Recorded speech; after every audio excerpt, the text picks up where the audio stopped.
L'UNC de Vital Kamerhe se déchire-t-elle pour la course au gouvernorat de la province du Sud Kivu? En tout cas, cette question trouve sa place suite à la polémique autour de la candidature de Didier Kamerhe. Le concerné joue plutôt au sapeur-pompier et se dit prêt à discuter avec ses camarades en toute convivialité. Les menaces n'y contribuent à rien, dit-il. Et dans l'actualité, cette polémique à l'Union pour la nation congolaise autour du candidat gouverneur de la province du Sud Kivu, Didier Kamerhe, fixe l'opinion et se dit prêt à discuter avec ses camarades afin de régler le problème à l'interne sans recourir aux menaces qui ne vont d'ailleurs rien résoudre. C'est au cadre du parti cher Vital Kamerhe estime par ailleurs qu'il est dans son droit d'être éligible à une élection. Ces propos sont recueillis par Sierra Wabilinda.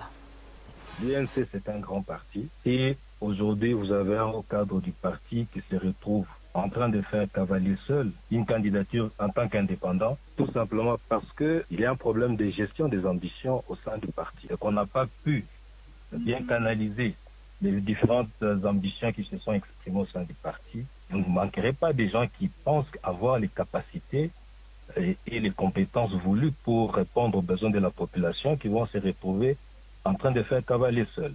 Est-ce que faire des menaces par des communiqués officiels qu'on lance dans les réseaux sociaux serait la meilleure façon de résoudre ces différends?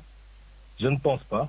Moi, je reste tout à fait à disposition de mon parti. S'ils estiment qu'on peut se rapprocher et puis voir dans quelle mesure gérer les problèmes en interne, malheureusement, si on pense que gérer un conflit par des menaces, par les réseaux sociaux, nous risquons de nous retrouver droit au mur et rater l'occasion d'apporter notre contribution au développement de la province du Sud Kivu.